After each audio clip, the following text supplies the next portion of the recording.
Welcome back to A Book for My Sister podcast, where we are just two sisters hanging out and talking about our favorite books, what we're reading currently, and more. My name is Cassie. And my name's Amelia. So thanks for joining us today, and we hope you follow along our reading journey by subscribing to our podcast and leaving us some comments on what y'all are reading right now. We will always preface discussions with whether there are spoilers or not. Overall, there will always be light spoilers at the very least, since we are going to give descriptions of the books. Today, there will be spoilers. Major. Today will be entirely spoilers. You're welcome.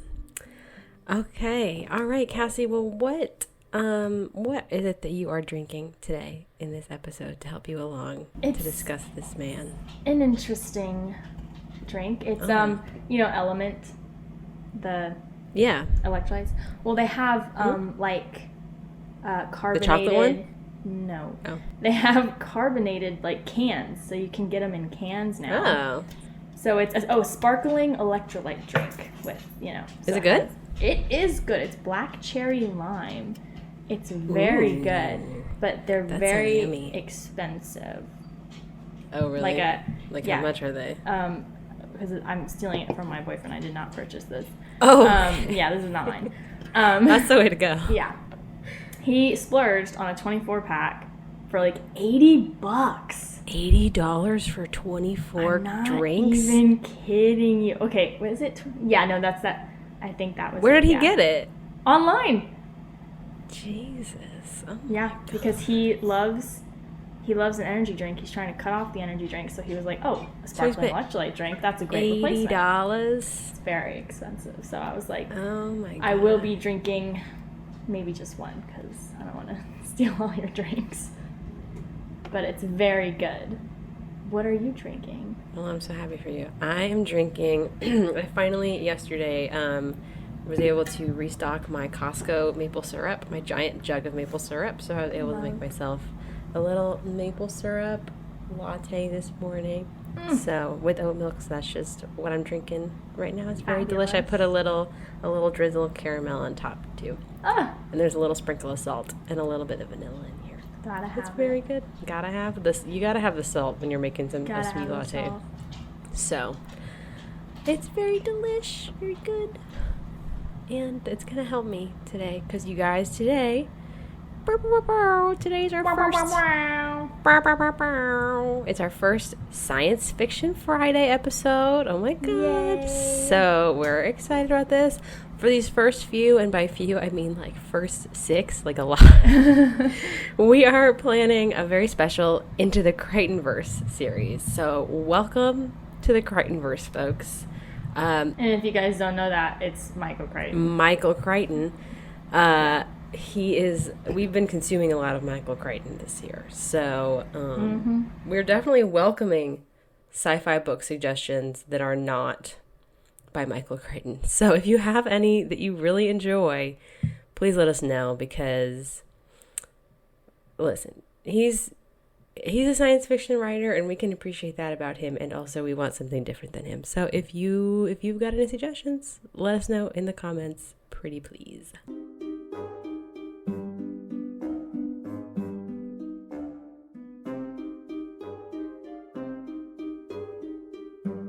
So in case you don't know who Michael Crichton is, here's a little brief overview.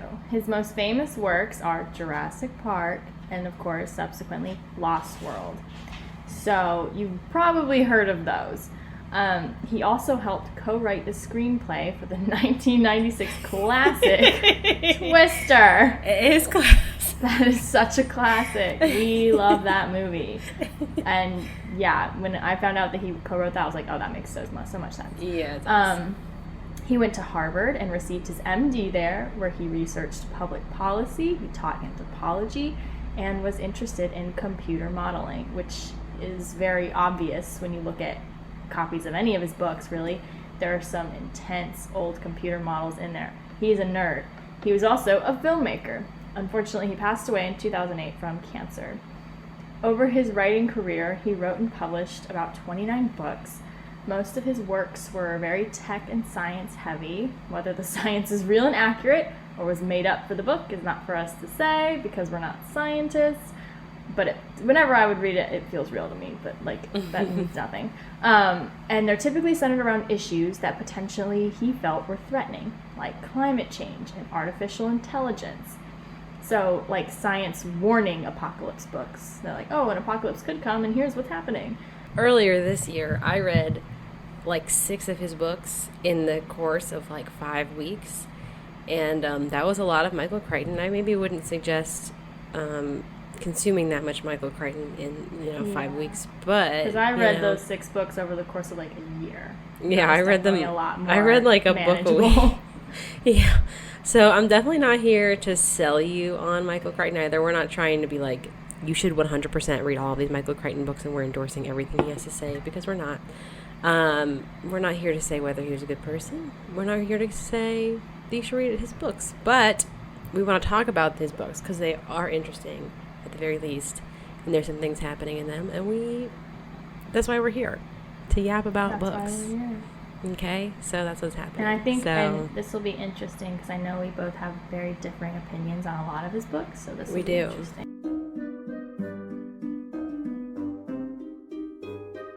Okay, everybody, so the book that we are discussing today is called Pray with an E, and unfortunately it is about AI, but it's not about modern day AI. It's not about ChatGPT.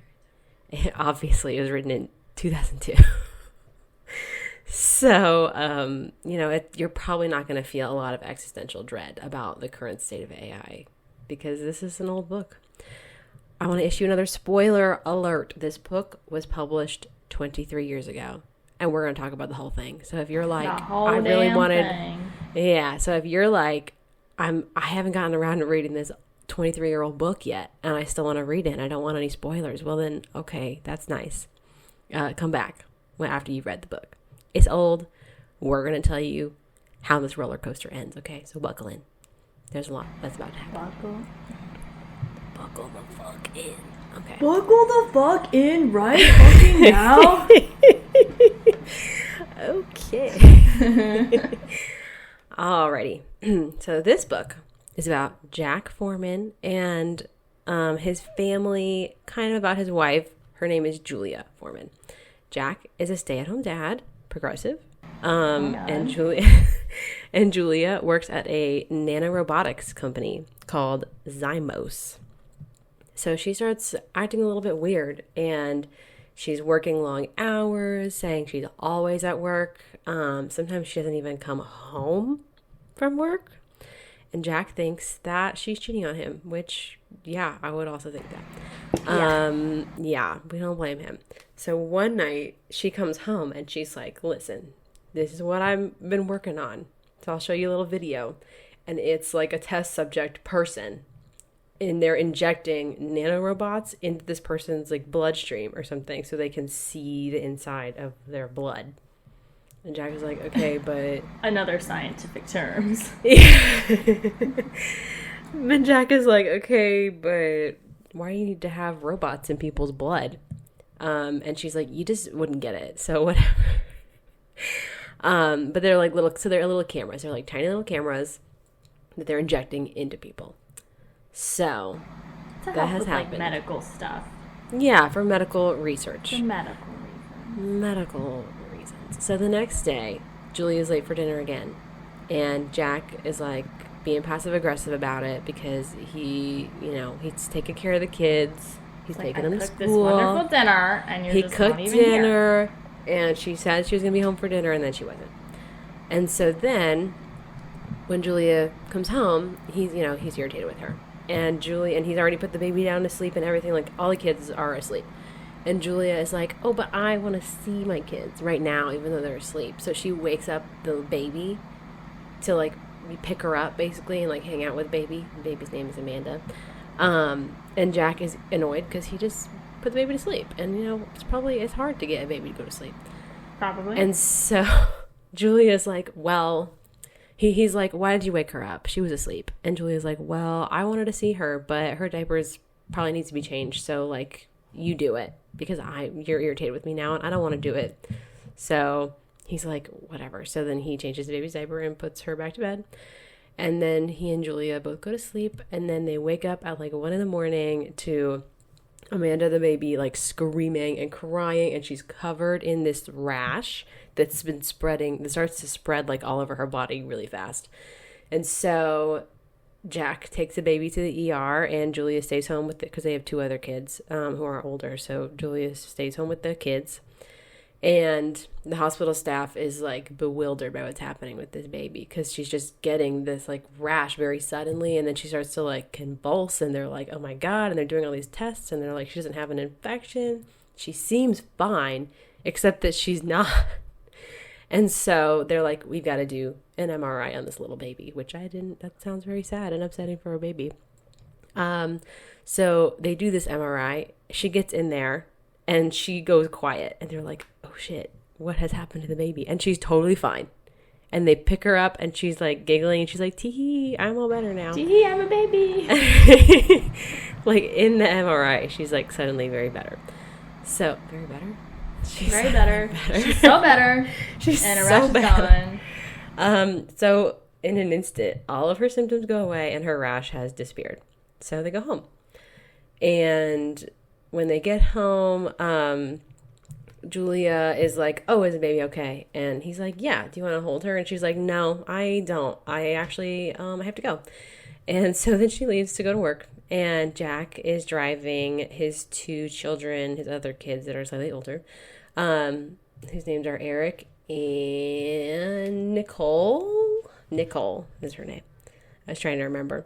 And so he's driving Eric and Nicole to school, and Eric tells him, Eric's like 8 or whatever, he says that when Jack left for the emergency room, men came into the house and vacuumed everything. He says, and they vacuumed up the ghost, which happens on page 47, quote. And Jack is like, okay, you're dreaming, like, whatever, I don't know what you're talking about. So he takes the kids to school, and then later he finds this like surge protector thing, like a little square plugged into the wall underneath Amanda's crib. And then he looks around her room and notices that everything is slightly moved differently. Like everything is like just slightly wrong. And that's unsettling. And so, over the next couple of days, Julia just starts to act really like even stranger, and she starts saying stuff about how Jack is turning the kids against her, and like all of this stuff, basically gaslighting him into being like, you're the problem and I'm not the problem. And Jack's like, well, you're never here. And Julia's like, what are you talking about? I'm here all the time. And like the kids Crazy. Can hear this, and they're like, girl, what are you talking about? You're never here. And so Jack thinks that she's mounting a case to take the children from him. And so he's like, well, maybe I gotta get divorced. And so he calls his sister, and his sister is like, well, I think you need to talk to your lawyer because it sounds like maybe you need to get a divorce. And so then he talks to his lawyer, who's basically like, you should go to therapy first because, you know, it's like the early 2000s. This book was he probably started writing this in the late 90s or whatever. And, you know, father's rights and whatever. And they were like, the mothers, a big theme in the first part of this book is like dads and their kids, and how fathers feel like they don't, like the court would like favor fathers or something, or not fathers, favor mothers in divorce proceedings. And so that's like Jack's biggest fear, like at the beginning of this book, is like if he tries to get a divorce, then Julia will convince everybody that he's actually really horrible and that she would get the kids. So, yeah. Okay, so then Jack has a dream the next night that Julia comes home and is like taking off this like big black cloak. And then she's like so gorgeous. He just can't even believe how gorgeous she is. And then he like falls back to sleep or whatever. He's like, oh, that was a dream. And then he wakes up in the morning and he looks at Julia and she's like, whoa, she's so much hotter than she used to be. What's going on? But she's also acting way more cold and like very strange, and she's just acting kind of like an alien in a human skin suit. She's not, but that's what she's acting like. A very beautiful skin suit. And so Jack's sister, he calls her, and she's like, I'm going to come down there and I'm going to help you kind of deal with the situation. She's a therapist, And Jack doesn't really like her because the women in his life are either super fucking annoying or very hot and helpful for him. And there's no in between. We love those. Where do you fall on the annoying or extremely hot and helpful scale? I'm so annoyed. Dude, I'm so annoyed. I'm so annoyed. Oh my god. So that's in his life, he either hates the woman or he's like, wow, you're so hot and helpful. So helpful. And his sister is annoying to him. So but obviously helpful. She's helpful, but he's mostly annoyed by her. Annoying and helpful or extremely hot and helpful? He's mostly annoyed by her because she's like, I'm going to come down there and help you. And he's like, no, like, stay there, like, whatever. You're judging me for, not having to work hard for anything. And she's like, whatever, I'm just going to come down there. And then she comes and she takes care of his children, but he's like, not grateful. So anywho, so his sister comes, Ellen, his sister, comes down and helps him with the kids so he can figure out getting a job and then possibly getting a divorce. And then he's at the grocery store and he gets a call from his old employer. He used to work in a tech company as well, so he and Julia both worked in tech. So he gets a call from his old employer. Silicon Valley. No. Yes. I actually, they don't work in Silicon Valley. Yes, they do. I don't think there's any mention of Silicon Valley. There wasn't a summary I read. Oh, well, I don't think that's anywhere in the book. That's bizarre. Fine. Don't believe me. It's fine. Whatever. I just read this book again. Yeah, and I just read a summary. Okay. Oh, my God. So he gets a call from his employer while he's at the grocery store. And they're like, listen, buddy, we are having some problems with this software that you used to work on that we have contracted out to the company that Julia works for. He's like, there's a problem and we really need you to fix it, because he was like a computer programmer, nerd guy or whatever. And so Jack is like, well, maybe I'll think about it, whatever. He's like, not sure. And then so he goes home and he makes dinner and Ellen is there, his sister. And then Julia comes home and she is like, it's basically like, he's like, did she like do meth on her way home from work or something? Like, she's so keyed up and she's like talking to Ellen like very animatedly about like her children and her job and like how great Jack is. And Ellen is like, what the hell is going on? I thought you guys were in a fight. Like, Jack's not that great. She's like, he hates me, I don't know. But and then Julia's like, oh, I have to leave, I have to go to work now. At nighttime, it's like night, she's like, I have to go back to work. And so Julia gets in the car. And Eric, the 8-year-old, is like, there's someone in mom's car with her. And Jack is like, what? And he looks outside and he sees the shape of somebody in the passenger seat. And he's like, what the hell? And so then he tries to like chase her car down with like on foot. But then she's in a car. So that's not successful. So she drives away. And then the police show up at their house. And they're like, your wife got into a car accident, so you need to come over here. And so Julia had gotten into a car crash, and Jack is there, and he's watching them like load her up into an ambulance. And she's like apologizing and saying a lot of weird stuff. She's like, she's saying to him, don't get involved, and I didn't mean for this to happen, and whatever. She's like saying a lot of weird things. And so Jack calls his old boss immediately, and he's like, yeah, I'll come help you guys. Because he wants to know what's happening with his wife. Well, he wants to know what's going on with his wife. Yeah. Which, fair enough, I guess. So he's like, okay, I'll come back. And so the next morning he started, and they like helicopter him in to this lab, which is in like the desert in Nevada. And so when he gets there, Ricky, his old boss, and he used to really like him, but Ricky from the bat is acting very odd. And Jack's kind of like, why are you acting so weird? So Ricky's walking him around, showing him the lab, and showing him this machine where the nano robot, like little tiny cameras that Julia was showing him, are being created and programmed and stuff.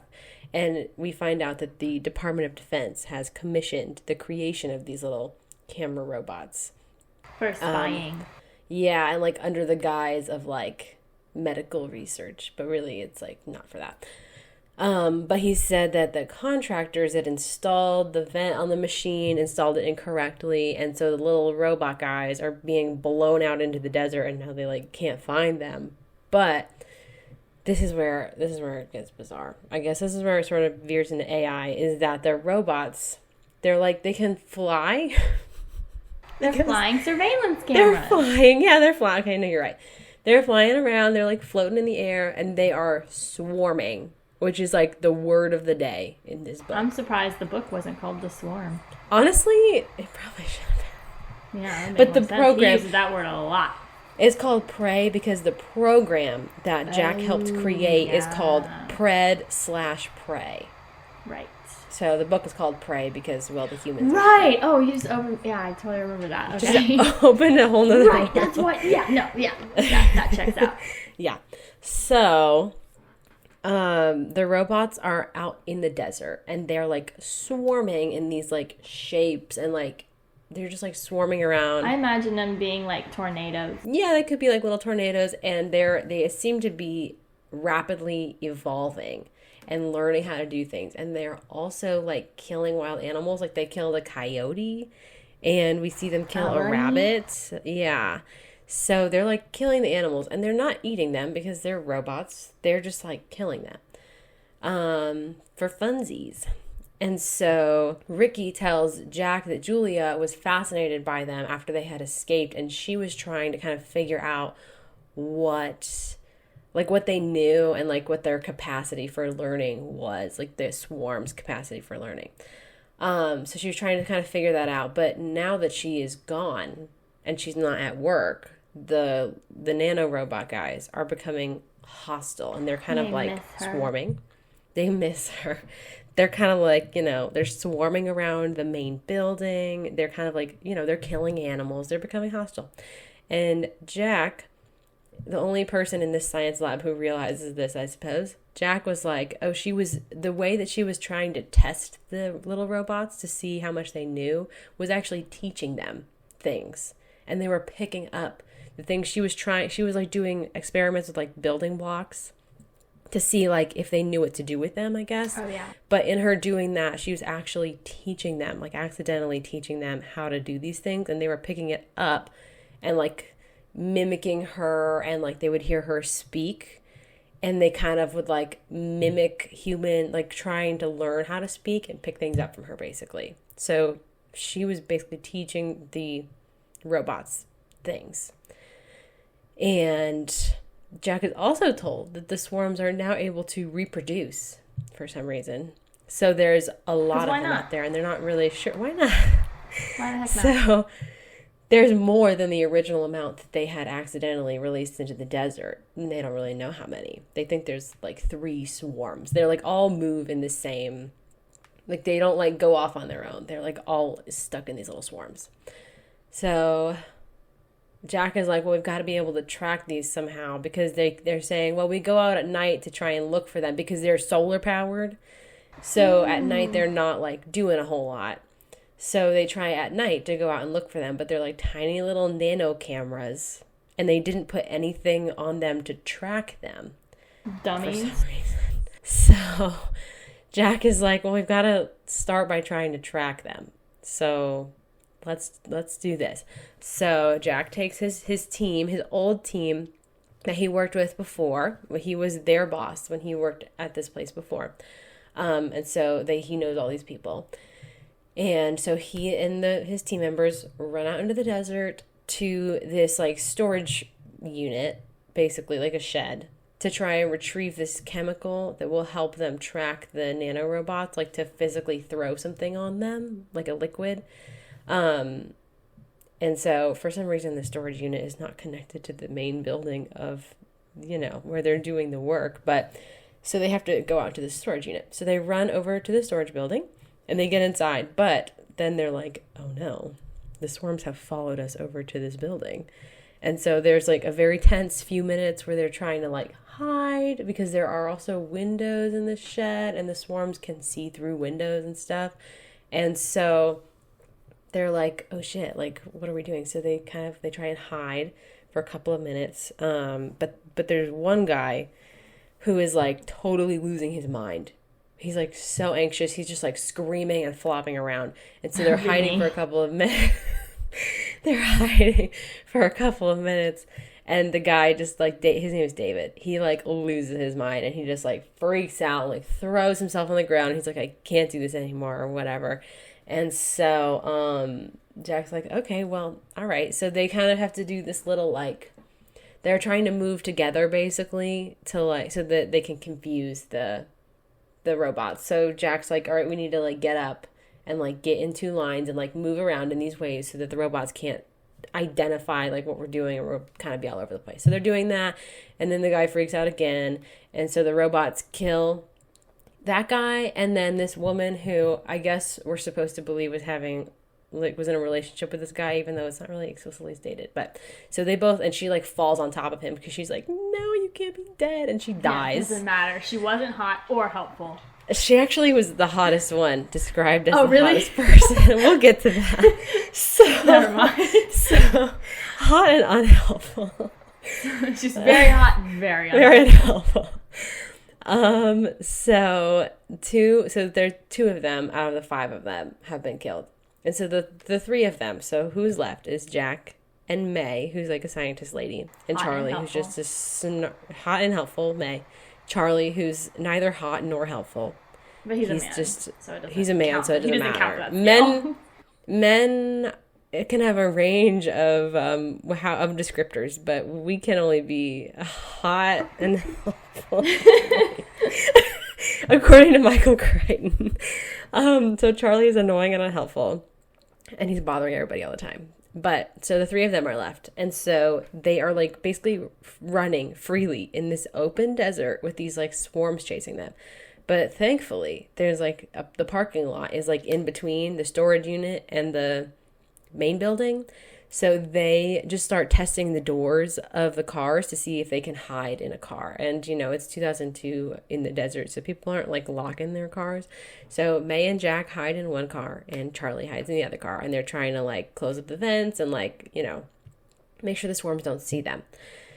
So Jack and May are sitting in this car, like in the front seat for some reason. And Jack looks out the passenger window, which is like May sitting in the passenger seat, and he sees the swarms are like right outside the window, and they're like basically mirroring herself back at her. Like they're like a mirror, and they're trying to mimic how she looks.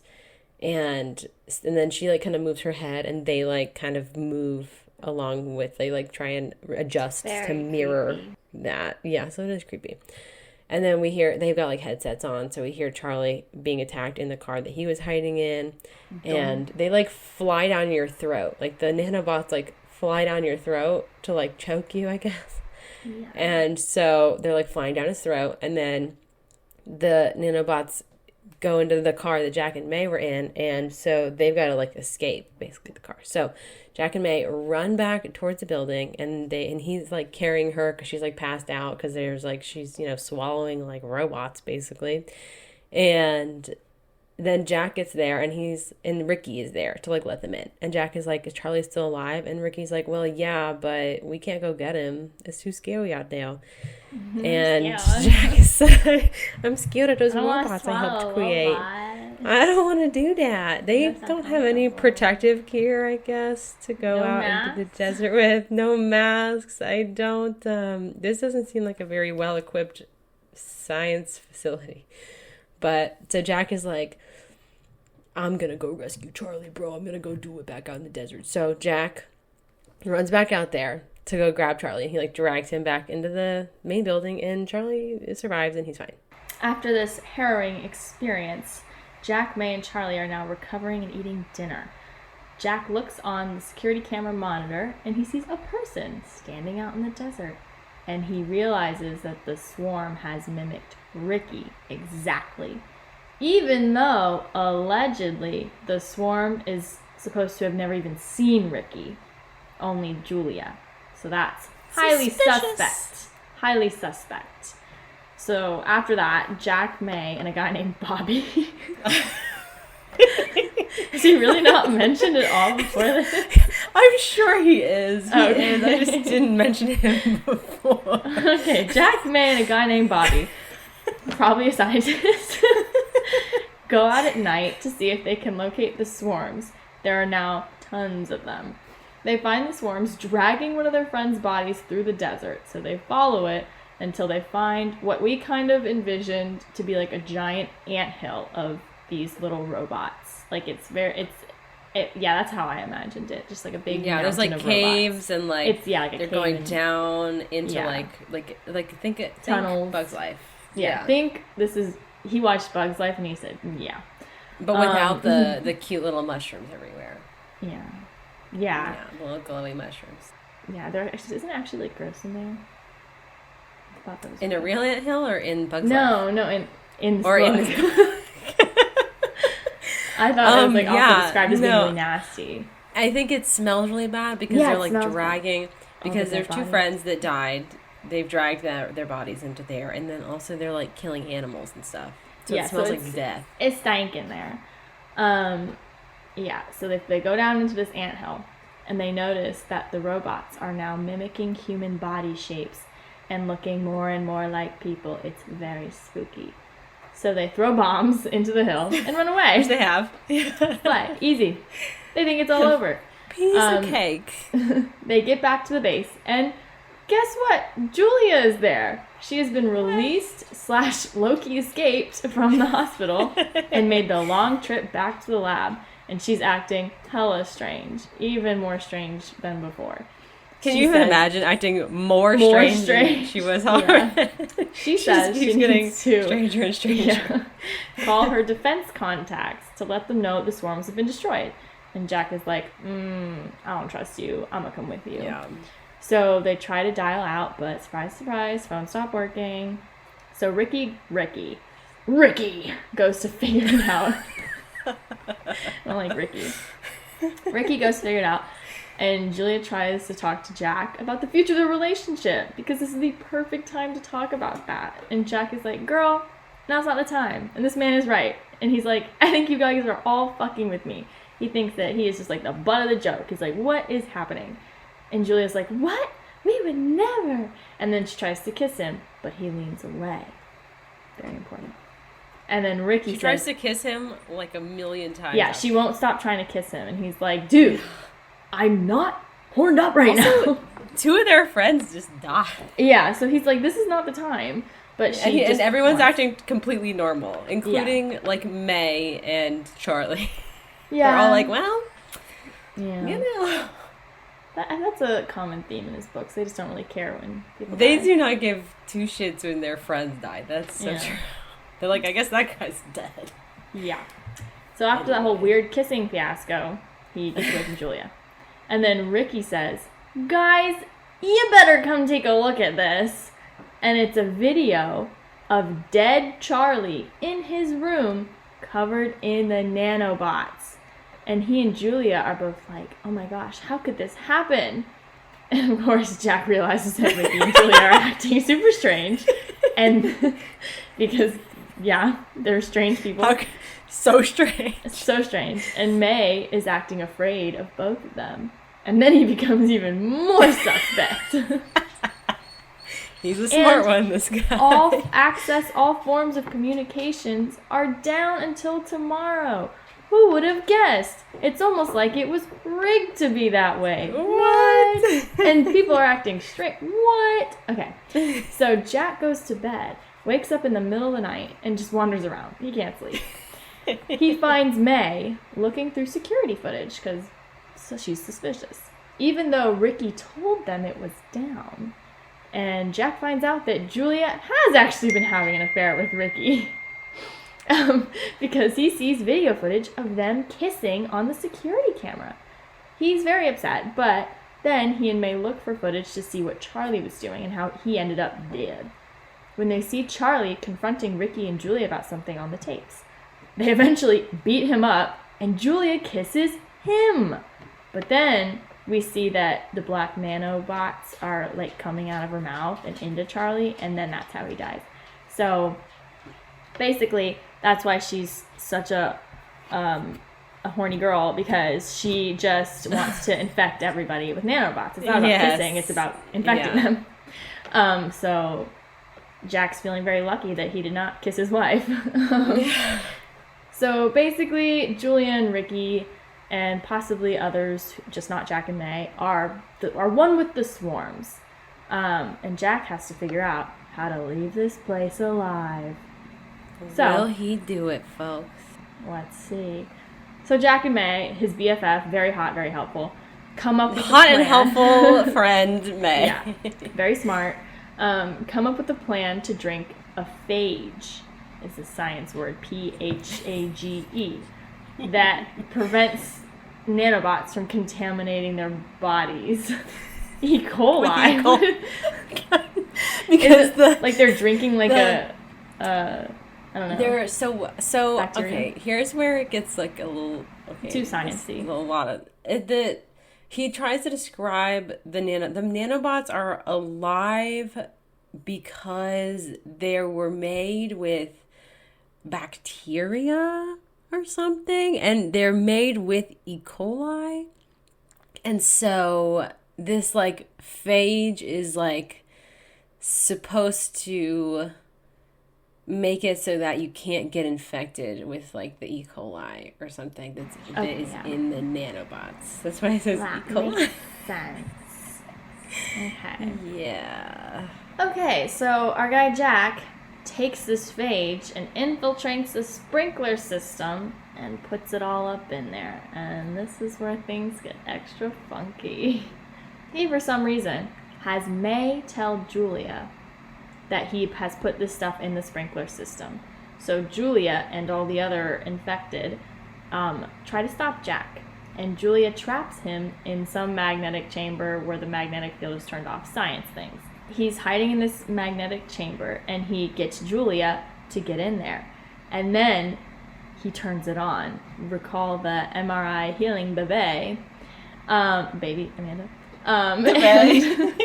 This temporarily, the magnetic field or whatever, temporarily gets the swarm out of Julia. And he sees that they have been destroying her rockin' hot bod. And it's actually really horrifying.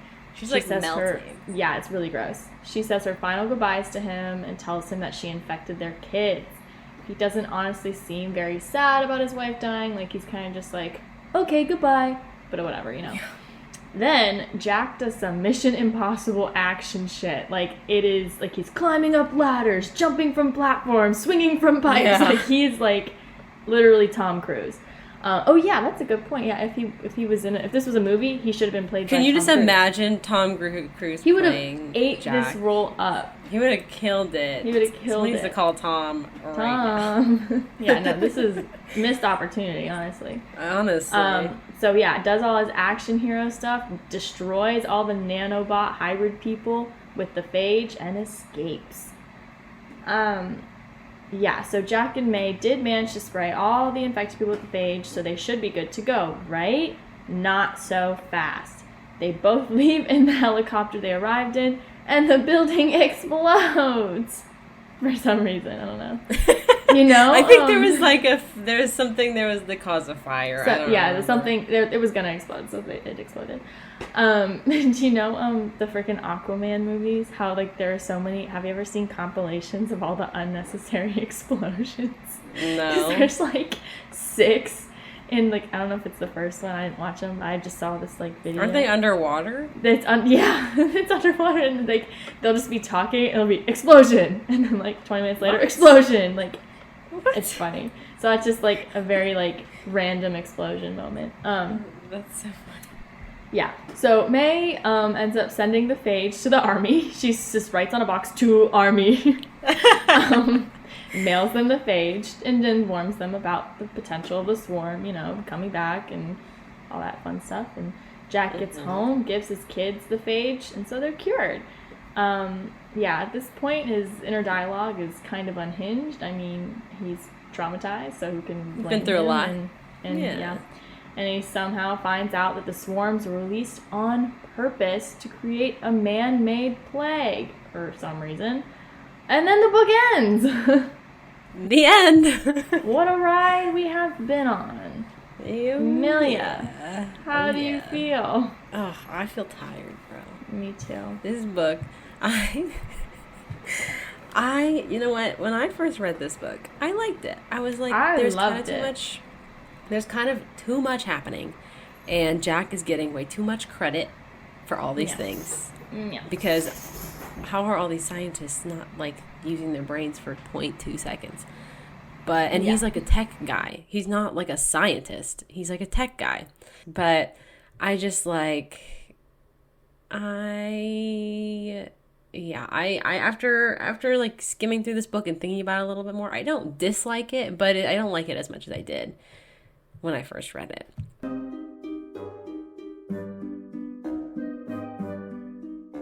Talking about women? Okay.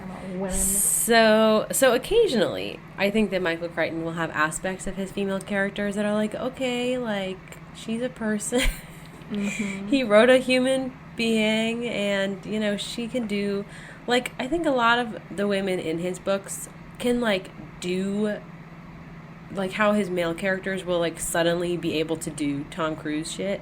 They're very capable. Are very capable. That's the word I'm looking for, yeah.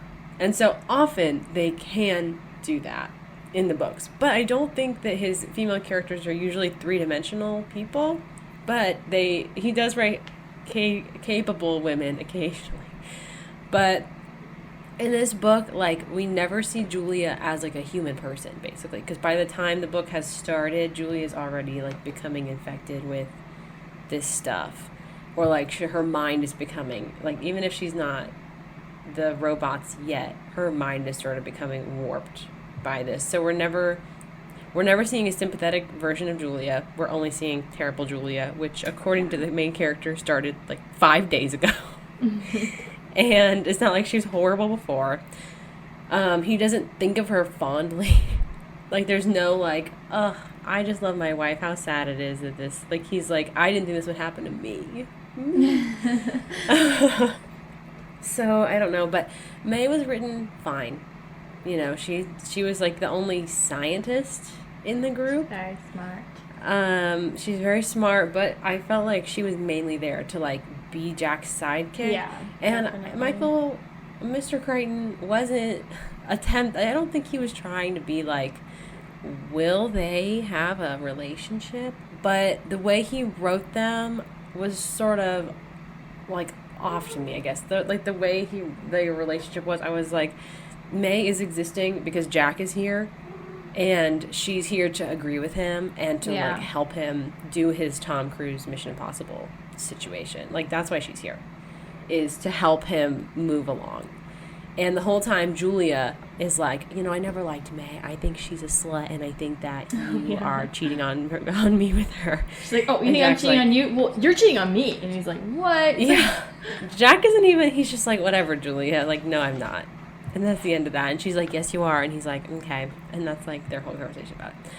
So on page 116, when Jack is finally like at the lab and he's showed up there, he walks into like the living area where all of his old coworkers are. And one of his coworkers, I'm going to read this quote to you. I hate this. So one of his old coworkers is described as follows, quote, Rosie Castro was dark, thin, exotic looking, and sarcastic. She wore baggy cargo shorts and a t-shirt tied across her large breasts, which read, "You wish," unquote. Like, I'm so sorry. She is a scientist. She's not wearing that stupid shirt at work. I think you made that up. Michael Crichton wants her to be wearing that shit at work. She is not wearing a shirt that says "You wish" across her big boobs at her science job. Like, I read that. On top of it, just like describing someone as exotic looking is just horrendous. He's just like, her boobs are so big. But they're so big though. It's like, Jack isn't even like, it's like when a male author is like describing a woman, like a female character, like thinking about their boobs a lot. Mm-hmm. And it's like, it's like she walked down the stairs, her boobs bouncing around. Yes. That doesn't happen. Yes. And it's like, well, first, and I would have a problem with this too, but it's not like Jack is like, oh my God, Rosie's so hot. She's not like hot and helpful to Jack. He's not like, wow, Rosie's so hot. That's just, it's not like he has a crush on her. That's just how she's described. It's just that Michael is like, did you know her boobs are ginormous? And she has that "You wish" written on her boobs. Isn't that hot? It's like, Michael. No. She's at work. That's unprofessional. Go talk to your wife, Michael. Seriously. Like, are you actually kidding me, bro? I read that and I was like, oh my God. Yeah, that's not good. Believe it. It's really bad. And then also I think there's an interesting thing with Michael Crichton in general in some of his books where, like on page 65, he goes on. And this happens multiple times at the beginning of the book, where he talks about how mothers are blameless and everyone thinks that mothers are amazing and they get credit for a lot of things and fathers get blamed for everything. Which, yeah, okay. Personally, but, I don't think I've ever had experience with that. But I'm just kind of like, he's going on and on about like, sure, I'm sure stay-at-home dads in the early 2000s got a bad rap because masculinity. Of course, they do now, Yeah. I'm sure. But who's doing that? If something is going on with the family and people are publicly seeing that, they're going to be like, their mother needs to do this and do that. Yeah. And it's their mom's fault. Like, moms are not getting off scot-free. But Michael is like, ugh, people just love women and hate men. And I'm like, bro, what are you even talking about? You have children. Where is this coming from? I'm sure you're not a stay-at-home dad, Michael. Yeah. You're sitting here writing books and writing for ER. Like, I'm sorry now. TV show he wrote for ER. Yeah, he wrote ER, yeah. He wrote ER. His estate sued HBO for The Pit because they're like, that show is a lot like our show. And isn't just first of all, he's dead. Medical show, like... There's a million shows like that. Yeah, I don't think that The Pit is the most similar. I've never seen either, but I'm sure that no, me neither. It takes similarities from every medical show. But okay, whatever, Michael. Also, he's dead. Like, so yeah, relax, bro. I'm sorry. Just calm down. I'm sure he probably would have liked The Pit. He would have been mad that he didn't write it, so he probably wouldn't have liked it. Never mind. Also, and so he writes from this point of view sometimes of like, quote unquote, reverse sexism. Okay.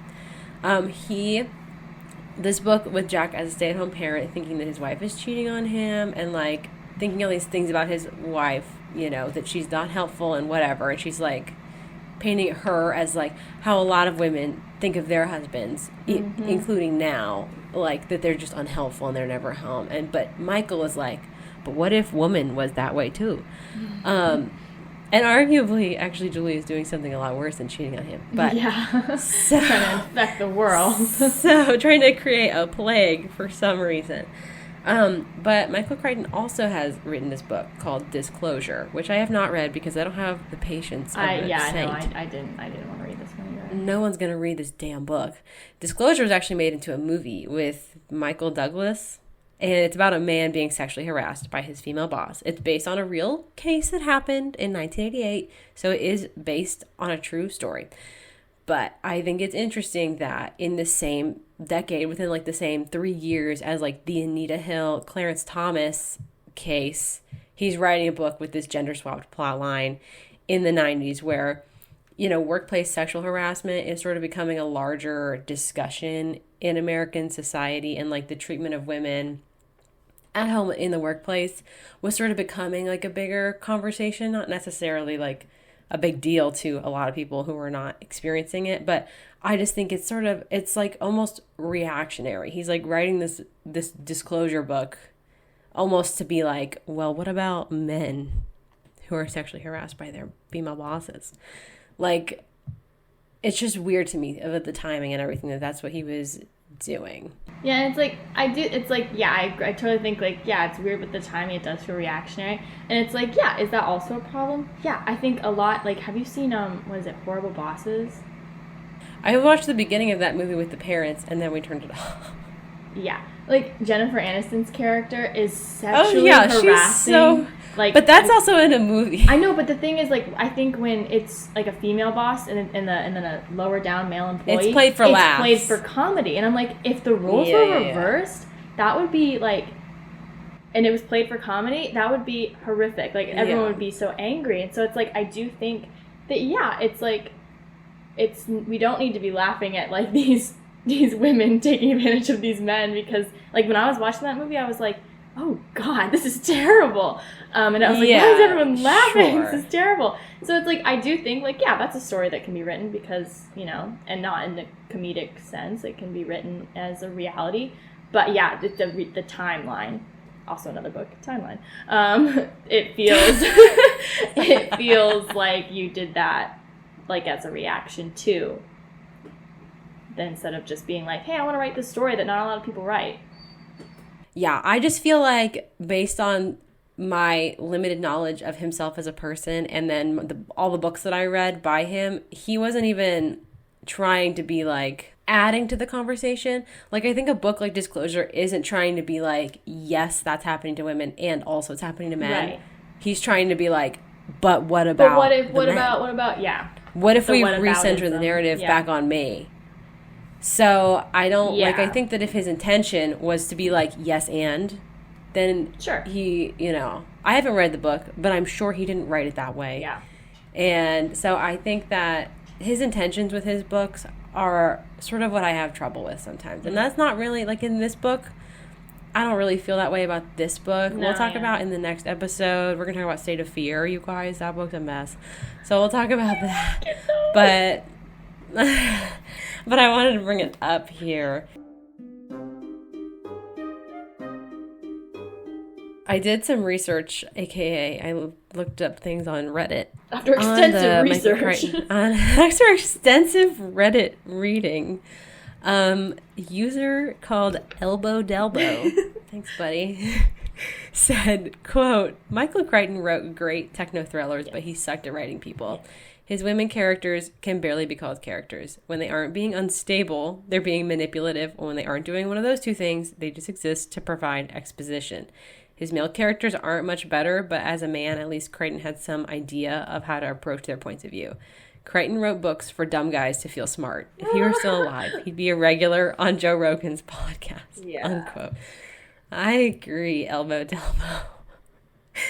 I just, like, even his male characters, sometimes I'm like, bro, like, what is going on here? But at least, you know, they are, like, there's a lot of things happening with the male characters, and the women are, like, they exist around the male character. And when the male character is not there, or a male character is not there, they're not, like, doing something by themselves. They're just kind of like, yeah, like, it's like, think of it this way. Let's say they're in life or death situation. The guy's like, what are we going to do? We're being attacked from all sides. And then a woman will jump out and be like, luckily I have a black belt in Taekwondo. And it's like, why? Yeah, literally.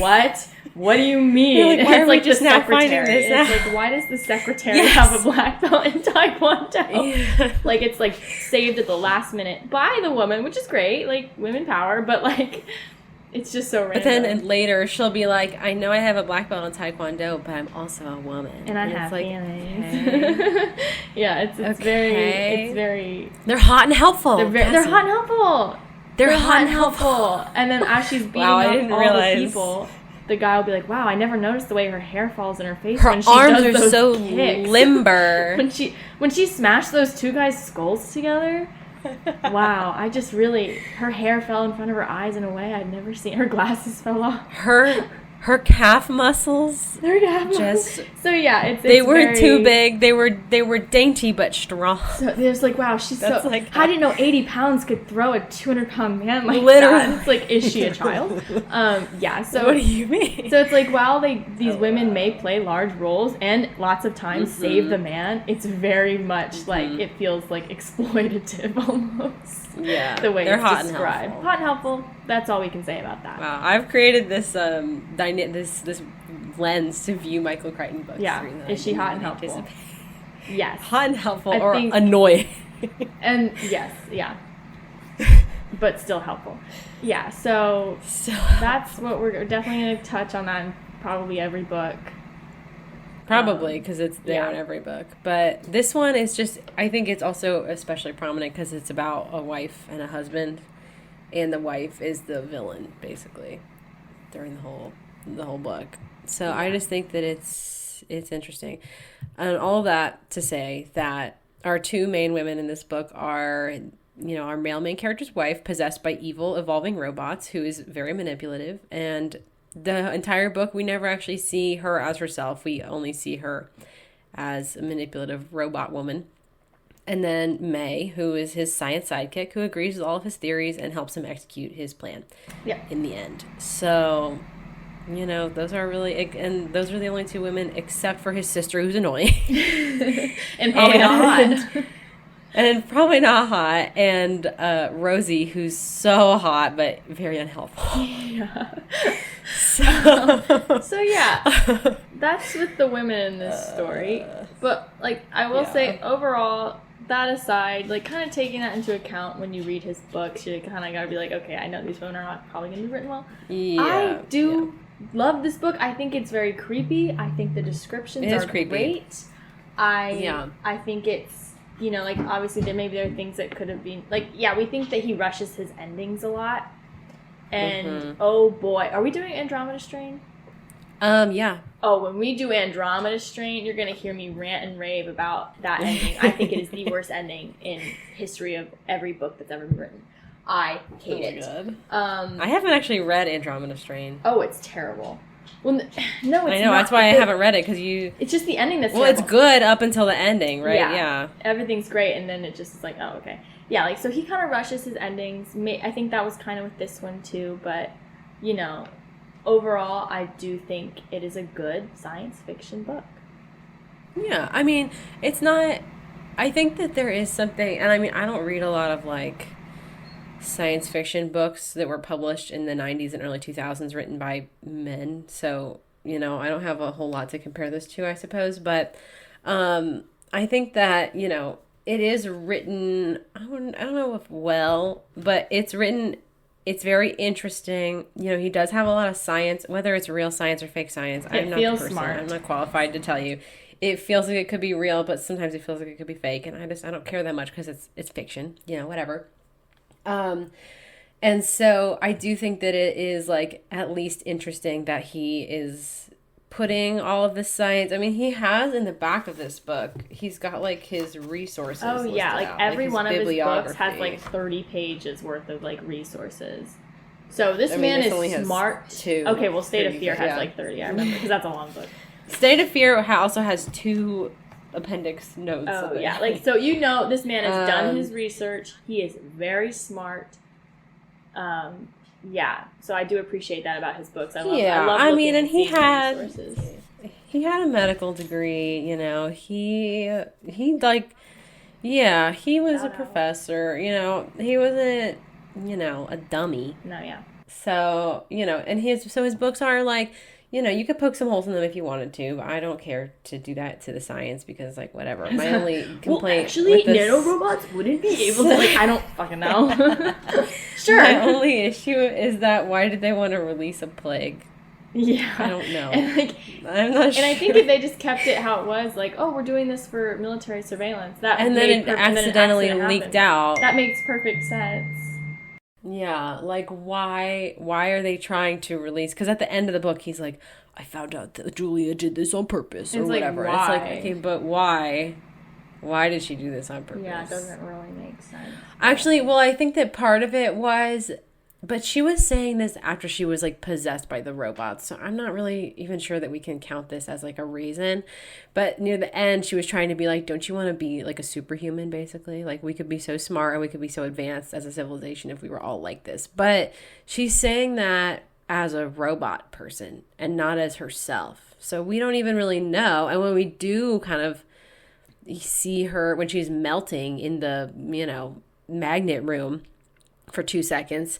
She's I'm sorry, I didn't realize this was going to happen, blah, blah, yeah. blah. I don't, and it sounds obviously we can't trust Ricky either, so I don't know if this is, but it sounds like she was, trying to learn, or see, actually figure out what the swarms could, what they knew, and, but she wasn't trying to, mold them to, come into people and make them smarter. I feel like we don't have a reliable source of that's going to tell us why they did that. And I just think it's a big leap to go from, oh, they accidentally came out to we wanted to plague everyone. Plague the world. Okay. To make robot people? I just don't. Yeah, it's a little unclear.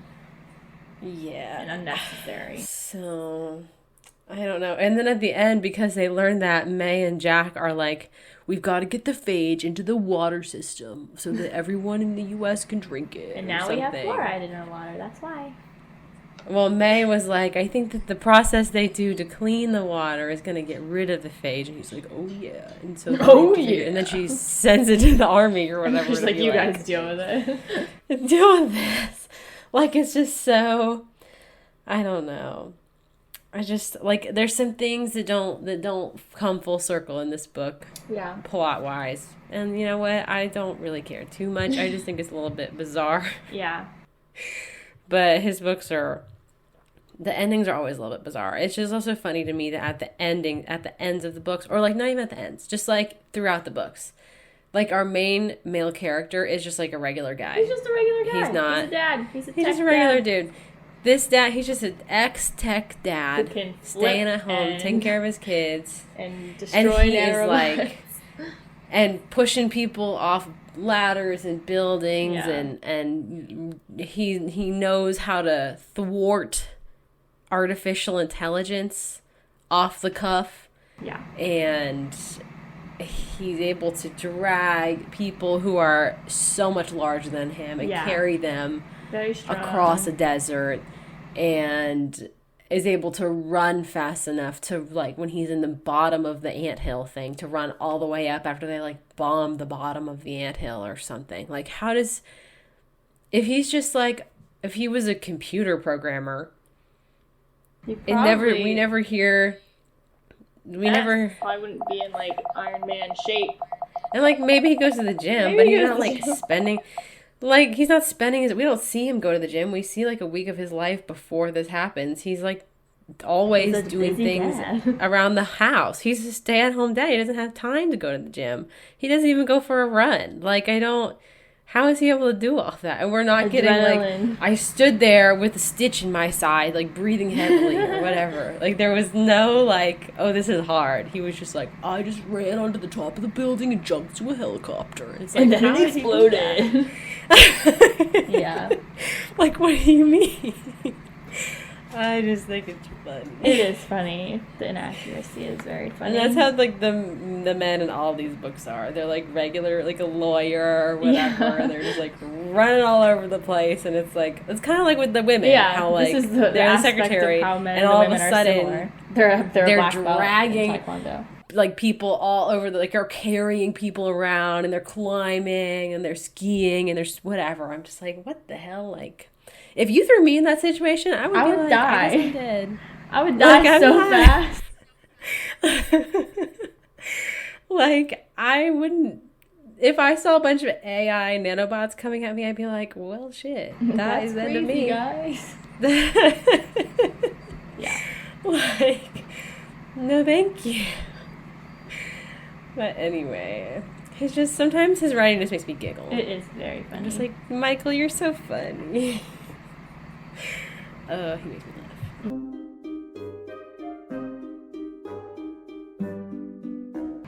Just based on the story, like all the things that we've just said, kind of aside, I would rate, because that's just how his writing is, I would rate this book 7 hot and helpful nanorobots. Whoa, that's pretty high. I would probably give this book 5 hot and helpful nanorobots. Okay, because it's good. But I wouldn't read it again, probably. Yeah. But, you know, it was fine. If you need, like a science fiction read and you don't want it to be too confusing, because this is less confusing than some of his other books, in my opinion. There's not as many pages droning on and on about science. Yeah. I recommend this if you want a little, It's creepy. A little something to read. It's creepy enough, yeah. So, I would give it 5 hot and helpful robots. Okay, guys. Well, thank you for joining us for our first Into the Crichton-verse episode.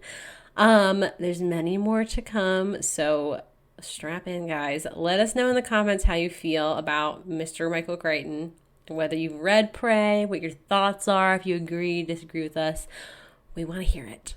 So coming next week, will be doing Into the Crichton-verse episode 2. State of fear, baby. Get scared, okay? Get scared. Buckle up. Be prepared for possible climate disaster. Yes. In the book. Not in real life. So, not IRL, maybe. Possibly, hopefully. So, keep on yapping and reading until then, and we will see you guys next week in the Crichton-verse, baby. See ya. See ya. Goodbye. Bye.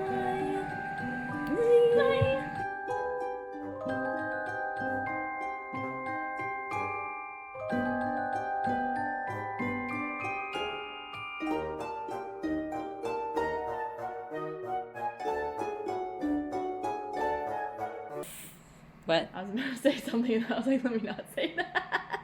What were you about to say? I'll take it out. I What was were you about about to to say? 7 hot and helpful nanorobots with big old honkers. I was like, let me not say that. Oh, I'll take that out. That's fine.